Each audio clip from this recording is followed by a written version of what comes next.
শুক্রবার দুপুর 2টায় একটি আমল করুন, সাথে সাথে আপনি রেজাল্ট দেখে অবাক হয়ে যাবেন ইনশাআল্লাহ।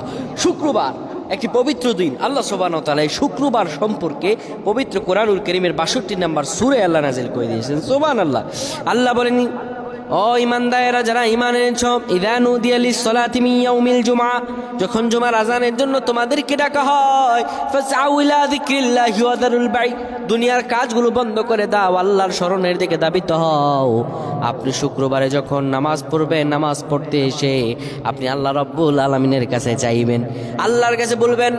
আল্লাহকে ডাকার মতো ডাকলে আমার আল্লাহ শোনেন। আপনি বলবেন, রব্বানা আতিনা ফিদ দুনিয়া হাসানাতাও ওয়া ফিল আখিরাতি হাসানা ওয়া কিনা আযাবান নার। এই দোয়াটি 10 বার পড়বেন। এরপরে মনের যা ইচ্ছা তাই বলবেন। এরপরে 10 বার দুরূদ শরীফ পড়বেন। পড়ার পরে এরপরে আল্লাহ তাআলার কাছে মনের আশা ভরে আবার প্রার্থনা করবেন। ইনশাআল্লাহ আল্লাহ আপনার সব দোয়া কবুল করবে। আপনি মুহূর্তের মধ্যে রেজাল্ট পেয়ে যাবেন ইনশাআল্লাহ। আল্লাহ আমাদের প্রত্যেককে কবুল করুক। আল্লাহুম্মা আমিন।